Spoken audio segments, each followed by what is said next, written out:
एक छोटे से बालक थे जिनका नाम था धन्ना जाट, बड़े महान भगत हुए।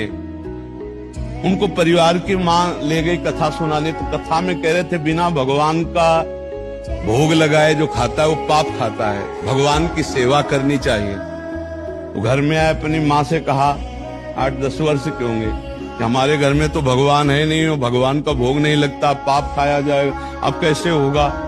तो कथा का आखिरी दिन था, तो पंडित जी के पास गए, कहा कथा आपने सुनाया कि बिना भगवान का भोग लगाए नहीं खाना चाहिए, भगवान हमारे यहाँ तो भगवान है नहीं, तो आप भगवान दे दो। तो उन्होंने देखा कि बच्चा है, तो उन्होंने कहा देखो कथा समाप्त होगी तब भगवान दे देंगे। अब वो दूसरे दिन जब जाने लगे तो उनके पीछे चले, भगवान दे दो गुरुजी आप कह रहे थे। तो उन्होंने सोचा लड़का है, इसको ठाकुर जी तो दे नहीं सकते, तो भांग खाते थे, तो भांग का बट्टा ऊपर का, कहा ये भगवान है ले लो। पूरी कथा बड़ी, तो उनका आप कैसे सेवा करेंगे, तो बोले नहा के नहा देना और पवा के पा लेना, बस इतनी सेवा।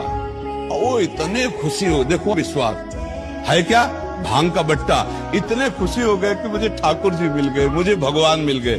घर में गए, नहाया और ठाकुर जी को ना, वही मतलब भांग के बट्टा को ना, और बाजरे की रोटी गरीब आदमी सामने रखा, पाओ प्रभु।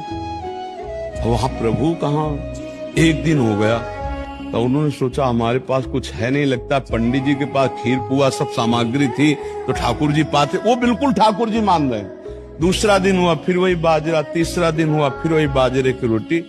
तो वो रो रो करके ऐसे भांग का बट्टा पकड़ा, कहने लगे प्रभु हमारे पास नहीं है कि हम तुम्हें खीर पूड़ी पुआ पवा सके, और गुरु जी ने कहा बिना पवाए पाना नहीं, अगर आप नहीं पाओगे तो हम चाहे मर जाएं लेकिन नहीं पाएंगे।